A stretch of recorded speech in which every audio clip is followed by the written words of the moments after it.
When was your gut feeling actually right? When I was a young woman, my husband and I lived on a military base. At the time, the base was wide open and many local people used it as a shortcut from one town to another. The base also had free base newspapers available at many places on base. One week, the newspaper said that facilities engineers, base maintenance, were going to begin installing attic fans in our townhouses. Sure enough, someone banged on my door later in the week and announced he was there to install my attic fan. I was immediately suspicious. He was not military, dirty, scraggly beard, paint-stained clothes. But mostly, it was my dog's reaction. Candy was a husky shepherd mix, so not a small dog. She'd put herself between me and him as best as she could. Her hackles were up and she was growling. That deep bass in the chest growl that you feel more than hear. I asked to see a work order and ID. He said, "I don't need no frickin' work order," and yanked open the screen door. It was latched, but those kind of latches are meant to keep toddlers and dogs and not grown men out. Candy roared and went for his throat. He jumped back and slammed the screen. I grabbed Candy, dragged her back, slammed and locked the door, ran to the back and slammed and locked that. Then I called the MPs. They came out,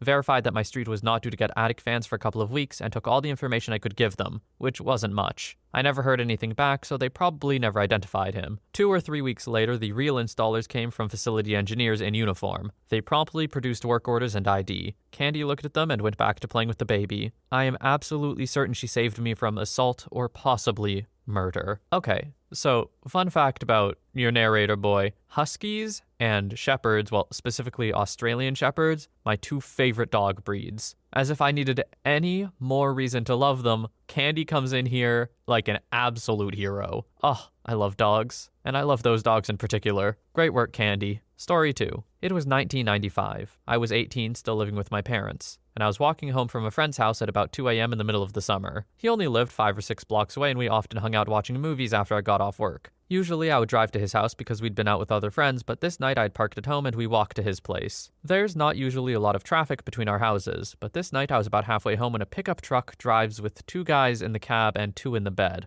I immediately felt like I was in danger. I saw the truck turn the corner and I dove over some hedges in the closest yard I could find. I hid under them. I saw the truck come back around the corner and slowly drive down the street. When it got to where I was hiding, I heard one of the guys say, "Where did he go?" And another responded, "I don't know." They kept driving and I didn't see them again. I stayed hidden for a good 15 minutes before getting up and running the rest of the way home. I'm certain they would have jumped me if they found me. Story 3. One of my mates had a similar experience while living in London. He worked in hospitality, which often meant he didn't get home until very late in a suburb called Seven Sisters, which wasn't the safest. He gets off the tube, starts walking back to his place at about 2 a.m. He notices there are 3 very large men following him. He said he couldn't explain it, but he started feeling weird. So he tested it out by slowing down and speeding up his walking pace. They would match it every single time. He hadn't been living in this place very long and had 3 keys. One for the front door, one for the back door, and one for his room. Being at a new place, he didn't have a feeling for which key was which quite yet. So when he got to his front door, the first key he tried didn't work. He looks back and notices the guys have opened the little gate to a small front yard garden and are on his property,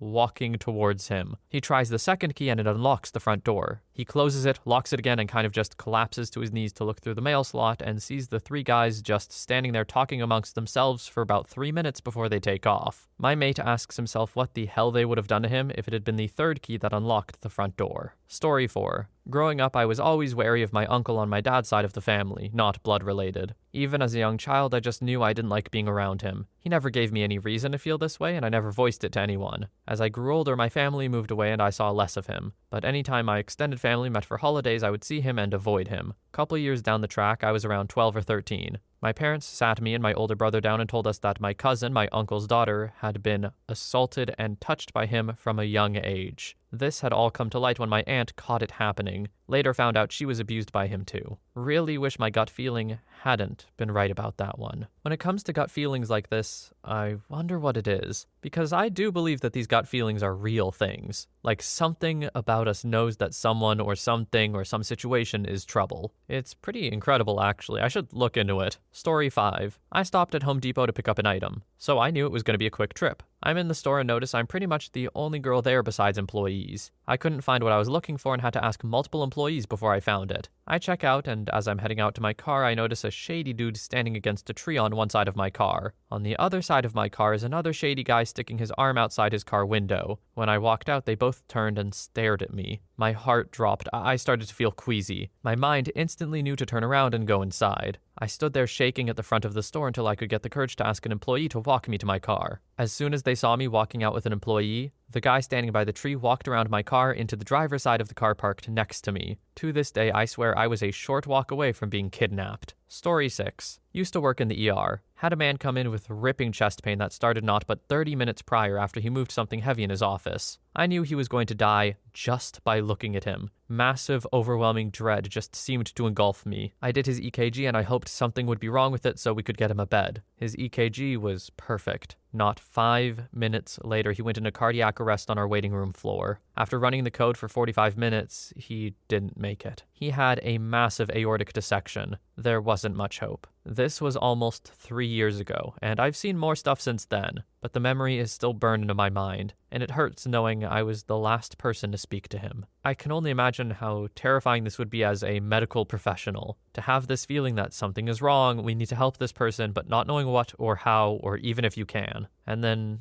ultimately not being able to. I hope OP doesn't hold it against themselves in any way because, it's super not their fault. It really sucks, and it kind of sucks more that they knew it was coming too. Story 7. I was a 20-year-old student alone in my apartment one evening. I was expecting the cable guy, so when I heard a knock at the door, I opened it. I saw an older man that was definitely not the cable guy. He didn't have a uniform on. I asked him what he wanted. He said he was going around the apartments installing security alarms. I right away did not trust him and told him it was a bad time, and that my roommate was on the phone long distance with her parents and was going through some personal stuff, back when long distance was expensive. She wasn't really there, but I did not want him to think I was alone. He said, "Where is she?" I just closed the door in his face and said, "Not a good time." I called my landlord the next morning and asked her about installing security alarms, and she had no idea what I was talking about and did not authorize it. Women, if you ever get into a situation where it looks like you're alone, really try to convince the person that is making you feel uneasy that you are not alone. Another time when I was young, walking home in the dark and 2 men stopped their car and started saying lewd things to me, I just walked up to a house and knocked on the door and they drove off quickly. You are simply way more vulnerable when you're alone. I just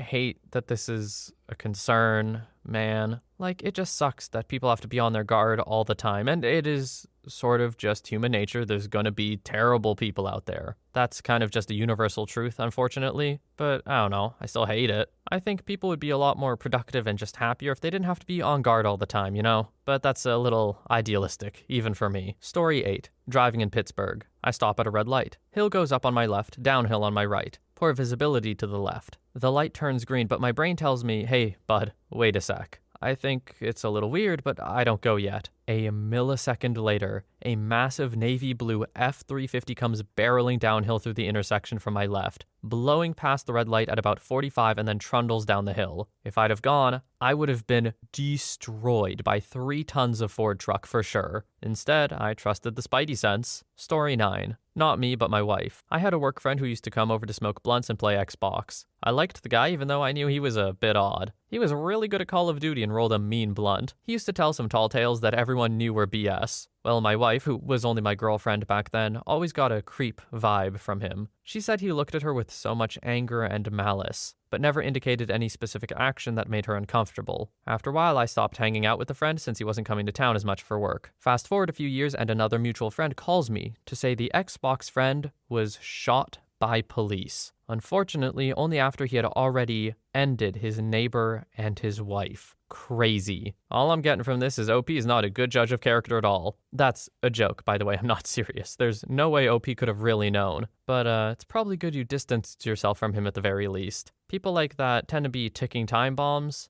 and you don't really want to be close to them when they explode. It sucks that that happens at all, though, because there's no telling what set him off. It could have been anything. It could be undiagnosed mental issues or, as I said, anything. So it's fully possible it's not even the guy's fault either. And I didn't want to say anything without mentioning that too, because, I don't know, I want to be fair to everyone. Horrifying, though, nonetheless. Story 10. I'd been living and working in Korea. One day I was coming up out of a subway station and saw a man talking to another foreign woman. She had that polite frozen smile on her face, the Why is this guy talking to me? Smile. I walked up to her, linked my arm with hers, and said, Hey, Sarah, there you are. Are you ready to go? And just started walking. The guy followed us, but I sped up and made an abrupt turn into a coffee shop. We hid. I saw him walk past, still looking for her. We ended up getting coffee and chatting for a bit. And I had found out that he had followed her off the train and had been getting increasingly aggressive for the last 10 minutes. I don't know what might have happened, but I'm really glad I intervened. Story 11. Last year, I was staying up late watching Rick and Morty. My mom had been battling stage 4 metastatic breast cancer for a while. That night, she walked downstairs and just sat with me until I decided to go to bed. I looked at her, and in my heart, I knew she was close to leaving. So I said good night, and she said goodbye, which confused me, until the next morning when my dad woke me up and told me she had passed away overnight. It still makes me wonder how we both knew. Obi, that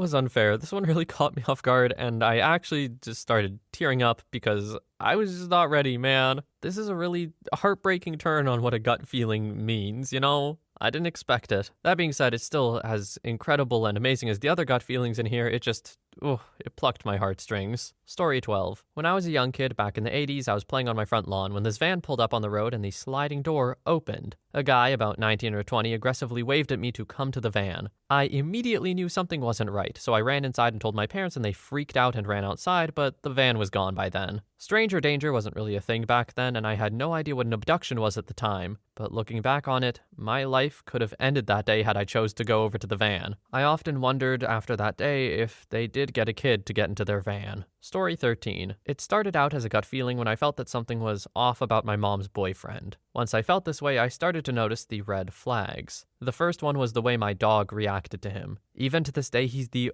only person my dog flat out did not like. I think he might have even kicked him at one point when we weren't around. The next major red flag I noticed was that whenever his daughters came over, 6 and 8, they rarely wanted to spend time with their own father and would hang out with my mom. It almost felt like they were trying to avoid him. I ended up bringing my concerns to my mom, and she started to notice things too, so she broke it off. A few months later, she gets contacted by an investigator. Apparently, the boyfriend had been caught trying to sleep with his current girlfriend's daughter, so they wanted to get a statement from mom. I'm just glad he got caught, and it sounds like he'll be in jail for quite some time. My mom's the only woman in the house, so I don't think the dude was trying to come after my brother or I. Plus, we're both bigger than the man, too. OP, when you say sleep with his current girlfriend's daughter, does it mean what I think you mean? Because if that is what you mean, then might I propose a change in diction? Perhaps the word assault works a lot better here. It is interesting mentioning the dog thing, though. That comes up again. Dogs seem to have a pretty good intuition about people. Story 14. When I was a kid, I had this teacher, I think grade 3, who was really creepy towards all of us girls. We would notice him looking at girls' butts or down their shirts. He was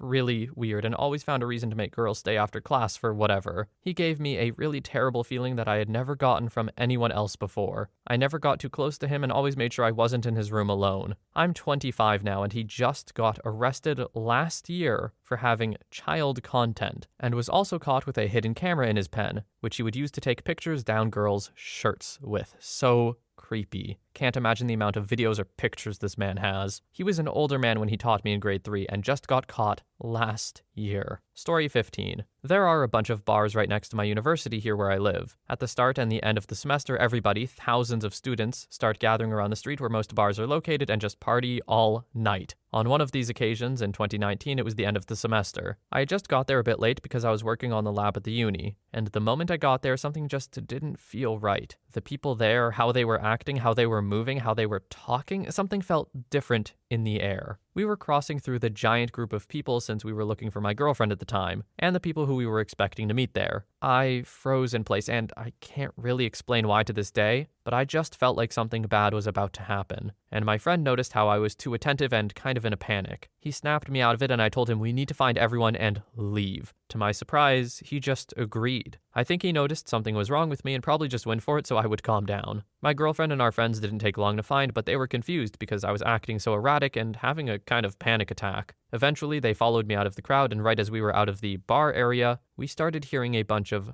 gunshots. Shortly after, the police were rushing into the area. What happened was that some gang members decided to use the party to settle some score, probably hoping the crowd would help them get out unnoticed. 5 people died and 3 were injured that day. The police apparently caught them, but I'm not sure about that part. After that, those periodical parties at the street were never the same. Way fewer people. And now they don't even close the streets anymore because it's not that big of a crowd. Who would have thought? To this day, my friends like telling this story about how I saved their lives, and on rare occasions, someone asks me if I knew about the gang fight that was going to happen or something like that. I honestly don't know what triggered me on that day, but myself and the people with me are really glad it did. I think I might have caught a view of a gun while crossing the crowd and didn't consciously notice it, but it kicked in some sense of danger for me. What absolutely despicable behavior from the gangs, by the way. To purposefully get innocent people caught up in whatever is going on is just gross, disgusting. You're all losers, basically, is what I'm saying. By definition, I think it's kind of an act of terrorism on a smaller scale. I'm not sure on that one, though, so maybe I should just stop talking. Really, though, OP, I'm glad you listened to your senses, too, and got the people you loved out of there. Pretty wild thing to be able to predict coming, in a way, but I'm sure everyone who you got out of there was very thankful. Story 16. A few years back, I was dating a girl who went camping with a friend for a couple of weeks. I didn't mind because I trusted her, but I started to get a gut feeling she was cheating on me while she was gone. Shortly before she was supposed to come back into town, she called and dumped me over the phone. Bonus points, since I literally just had brain surgery that she didn't bother to come back into town for. Edit. Should say,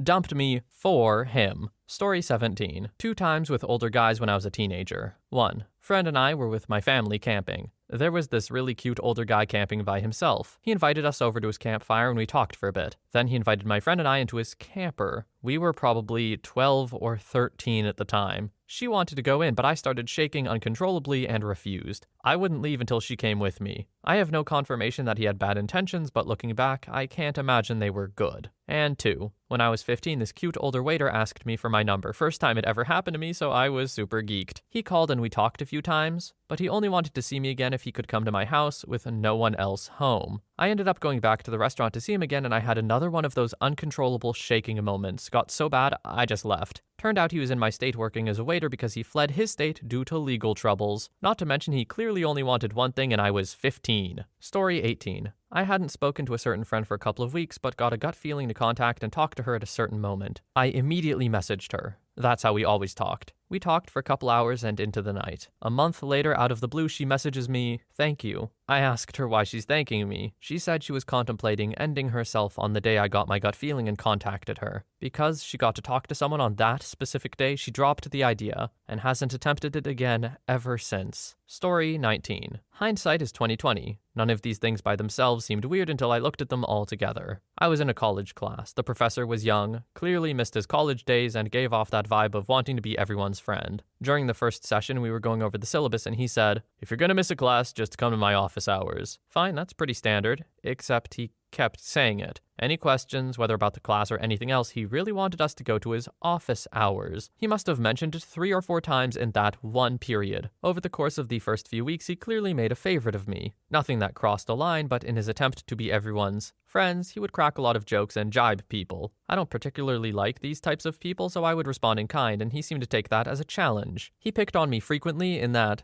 "It's all in good fun, but I'm borderline a dong kind of way." A couple weeks into the semester, I had to miss a class period. When I got back, I decided to go to his office hours to find out what I missed. I was hanging out in the library between classes and got up to pack my things and go to his office. A very distinct voice in my head said, "No." It was like a thought, but louder and completely random. I haven't experienced anything like that before or since. I wasn't even considering not going until that moment, but I started to get this very strong feeling that I shouldn't go. I was trying to rationalize this super weird feeling and figured, well, his office hours are right before a class period, so why don't I just go talk to him after class? So I did, and nothing happened. I finished out the rest of the semester, and he continued to pick on me and ask me lots of personal questions, which I dodged and ignored. The semester passed without event. 2 semesters later, I'd completely forgotten this class. Hadn't given it another thought. Then, gossip starts to spread that a girl was assaulted by a professor. Nothing came out about it for a while except that the university was denying it and weren't going to take any action against the professor. So the girl went to the local news. She told her story while remaining anonymous and demanded action from the university. The story blew up and started a petition to have the professor removed. That's when his name came out. It was the professor I had 2 semesters earlier who had made a favorite of me. He assaulted the student in his office hours. I immediately burst into tears because I know without a doubt that girl was supposed to be me. But my gut told me that day not to go, and thank God I listened. The professor was eventually removed from the university, but only after a huge protest from the students. Story 20. I'm going to start this with the fact that I'm a man of science. In high school, I had a friend get in a terrible accident. He was in the ICU, emergency surgery, whole deal. It's been a few days since the accident. I get a call from a mutual friend who more recently visited him in the ICU. He reports he's still comatose, intubated, but they feel hopeful. Later that night, I'm playing video games. I just suddenly feel my whole body shudder. It's hard to describe, but I just felt wrong all over. I put the controller down and just sat there stunned. I know my friend is gone. I can't explain it, but I know. Sure enough, within the hour, we get a call that he passed. Like I said, I can't explain it. I don't believe in psychics, mediums, ghosts, whatever. The rational part of my brain says it's coincidence. A panic attack and unrealized emotion manifesting in a moment of quiet solitude. If my friend hadn't passed, I would have forgotten this episode. But, man, that's the closest I've ever felt to something supernatural. Story 21. I was walking through my local Target when I passed a guy going the opposite direction. He didn't have a cart or anything, and as I passed, he suddenly decided to turn and go the other way from which he was headed. It caught my attention as odd that he was so aimless. I don't know if it was my past in retail or just a natural instinct. I kept my eye on him as I was walking to a register and he walked past me. As I watched him, he walked up to the gift card section where a woman in sweats crouched, looking through the gift cards. I wondered if he knew her since he seemed to have been aware of her being there and directed at her. That's when he walked away, pulled out his phone, and then walked back to where she was. He positioned himself behind her and took a picture. I could see the screen from where I was, and I saw the blink of the screen and the still image of this modestly dressed woman in leisure clothes with a hat. The most skin you could see of her was her hands. That's what disturbed me the most about it. She looked normal, but this creep targeted her. I walked up to the checkout girl and asked if there was security in the building, so she called them over. The man had walked off at this point, but once security came over, I saw him in the grocery area and described him while pointing him out. Another security guy walked up and asked what was happening. We filled him in and he said, "Oh, the guy from the parking lot?" Yikes. This guy has been on a mission or something. I don't even want to know what he was doing in the parking lot to get security's attention. It was a very bizarre and I would say scary situation, and I didn't know how to handle it. But I knew I had to do or say something, but I didn't know how to insert myself between the guy and this unsuspecting woman. I'm still not sure if I should have actually approached, but I'm glad that at least security was involved. Maybe this is my cynicism, but I'm surprised security cared. Now, that's not me saying they shouldn't. They should. It's creepy behavior that needs to absolutely be punished or reprimanded or whatever. But I like that they actually wanted to do something about it and they cared who this guy was and that he was a threat in some way to the customers, even if it was just a threat to privacy. It's just gross behavior. Not a fan of taking unsolicited pictures of people in public in general. This kind of targeted creep shot though, yuck. Hate that with every fiber of my being. Story 22. We did a tour at the public preschool. We met the teacher they wanted to place my kid with. It was the last month and a half before school let out, but they wanted my daughter now for her social development struggles. It was a half special ed class, half general ed. The teacher seemed mad we were there. She had a mask on, but you could tell she never smiled. She had a small class, only 9 other kids besides mine. It was dirty, and the kids immediately were all over me for attention.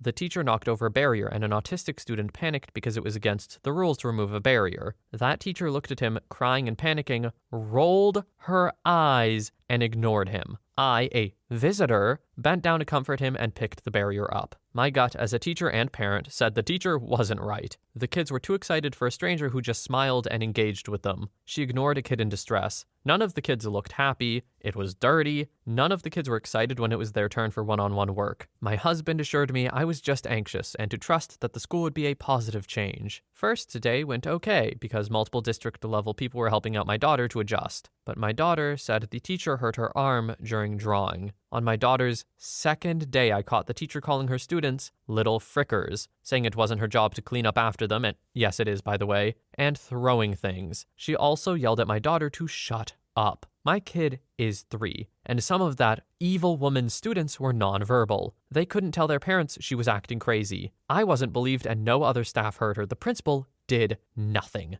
As a teacher, I was appalled. I pulled her out second day, but wasn't allowed to contact the other parents. Since we were new, I didn't get a contact list. I cried so hard that I didn't trust my gut. I apologized to her for not being able to protect her. I feel horrible that I couldn't protect the other kids in that class. They deserve better. No student should be mistreated like that. Story 23. Back when I was about 10 or 11, I asked my mother if we could take my grandma out to lunch. She was kind of against it, but I kept insisting that I really wanted to see her and that she would want to go to lunch that day. While we were out at the mall after getting lunch with my grandmother, she started slurring her speech and became extremely confused. She was having a stroke. Luckily, my mom noticed what was going on and got her to the hospital within 20 or 30 minutes. Doctors said they were able to stop the stroke and she came out of it basically the same as she was before. A couple of days after the fact, my mom told me I had basically saved my grandmother's life by making sure we went out to lunch that day with her. Now, OP, this is incredible. I feel like I gotta know, were you the type of kid, though, who would invite their grandparents out to lunch often or would want to do these things often, or was it a really spur-of-the-moment thing? Because if it was a one-off, sort of out-of-character moment for you, look, that's something special. I don't know what I would describe it as, but it's definitely almost supernatural. Saving people with gut feelings is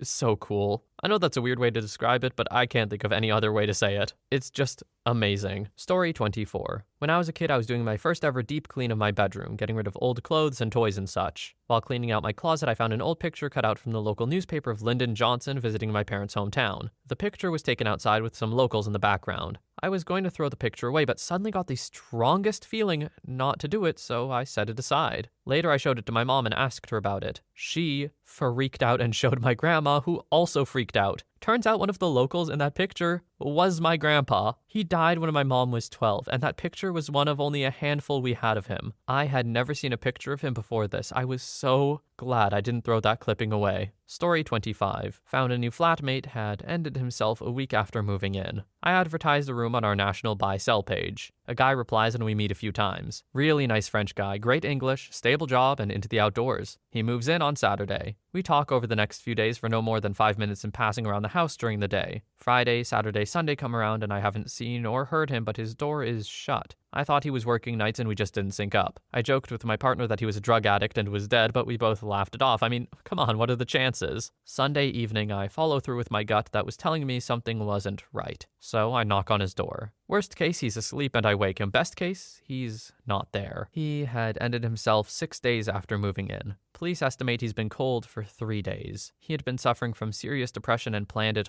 all out. I felt so guilty for not seeing it sooner, but I barely knew him. Total of maybe 10 minutes talking total. Story 26. Was the first day of a summer camp. Something felt off and my stomach got queasy immediately after getting out of the car. I was told I'd be sleeping with about 14 other boys my age under an old, crusty tent with no floor or screen door to keep bugs out during the hottest and most humid month in recent years. I asked to go to the bathroom because I was feeling sick. Then I told my dad, who was with me, that I had a stomachache and I needed to go home. We packed our things and left. My dad told me as we got into the car, "Thank goodness you felt it was off there too. I didn't feel comfortable with you in the crappy tent while I was in a cabin almost 2 miles away." A massive storm hit the campsite that night. Possible tornadoes in the area too. After everything calmed down there, the cabins and buildings were untouched, while things like the tent I would have been asleep in weren't even on the campgrounds anymore. Thanks, gut feeling. Story 27. The woman who became my former best friend's stepmother. Met her and had instant alarm bells going off in my head that said, keep away from her. I ignored them because, come on, friend's dad isn't an idiot and he dated her for a year. My gut was more than right. That woman made Cinderella stepmother look tame. She would throw things at my friend's dad. She would scream at my friend. She blamed everything on my friend, even when there was no way she could prove it. She even verbally abused her own biological autistic son. She once screamed at me, and when my mom confronted her, she screamed at my mom. My friend was the scapegoat and virtually a slave. She called her lazy for being tired after working 2 jobs and going to college full-time. She tried to get the Wi-Fi shut off so my friend would stop wasting time playing on her computer all day, while my friend was actually doing homework. She is a monster, and I'm pretty sure she's the reason my friend cut ties with me and all our mutual friends. friends. She had to get away from anything and everything that reminded her of her. Story 28. I had to go to a U2 concert. Back when I was a 19-year-old guy living in a crap-hole southern Indiana town in 1997, U2 was on tour. This was also back in the day before you could just go to a website and look up dates, so finding out a band was playing in a nearby non-crap-hole town was a lot harder. I was listening to the radio one night and found out U2 was going to be playing in St. Louis. As soon as I heard about it, I had this strange urge that I had to go. I'd been to a lot of concerts by that point and have been to even more since. I have a shoebox overflowing with ticket stubs, but had never felt the need to go to a show this badly. I told a female friend of mine about it, and we decided we should go. Her boyfriend and a couple of other people she was friends with did too. I've always had a knack for getting good seats, so I said I would get them and they could all pay me. I put them on my charge card and got some amazing seats, ones that had just been put into the system that morning. A week or two later, I got the tickets in the mail, and my friend was having a party that weekend. Everybody who was going to the show was going to be there, so the plan was they would all pay me that night. Night of the party comes, and everything goes to crap. The lady I was friends with, in the words of her boyfriend who was there, went off the deep end. Out of nowhere, she just started yelling at one of her friends and me about how she just knew we had tried to break into her house that summer while she was in Croatia. Also, we could clean her carpets. That's not a euphemism, and I'm not leaving out details either. It truly was one of the oddest experiences of my life. It was one of the most hurtful things I ever experienced, too, because she was one of my best friends. After she was done yelling, she kicked us out. I made sure I grabbed the tickets before I left because no one had paid me yet, and I still knew I had to go for some reason. She called me a week or so later asking when she could come pick up the tickets. I still wanted to go, and I knew if I went ahead and gave them their tickets, I would have a long drive by myself, followed up by sitting with a crazy person and her friends. I also knew if I kept them, I could kiss any sort of friendship with her goodbye, and I would be stuck with these really expensive seats and I had no idea what to do with them. I ended up doing the only thing that made sense. I told her I'd sold them already, and if she wanted to go, she could buy her own seats. She very quickly and angrily hung up on me. I still knew I just had to go. I ended up selling one to another friend of mine. I also went to a local fair and ran into a girl I was friends with in high school who just loved U2. So she jumped at the chance to go see them again,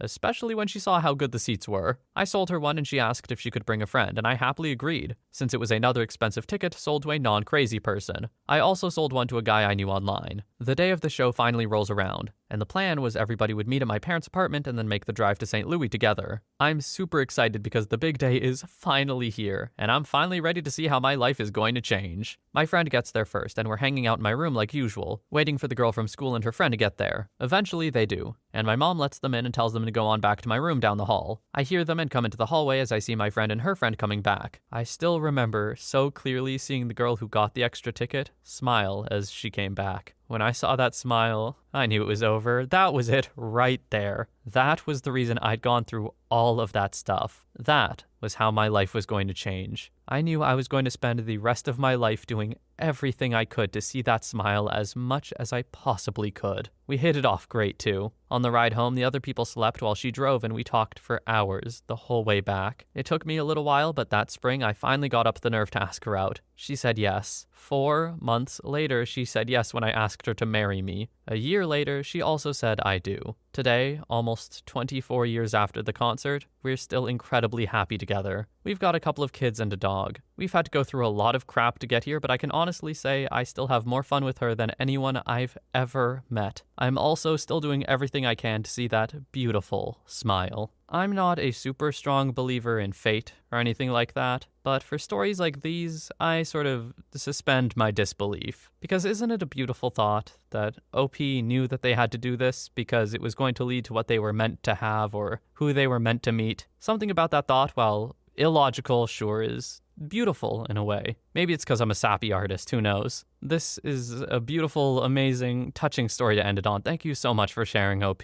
I had a feeling where it was going because I didn't read it beforehand, but when it got there, it hit so good. I hope it hit good for you too. I hope it's not only me who's enjoying this. Anyway, that is going to be all the time we have for today. Thank you everyone so much for watching. I hope you have a wonderful day or night wherever you are, and I will see you in the next one.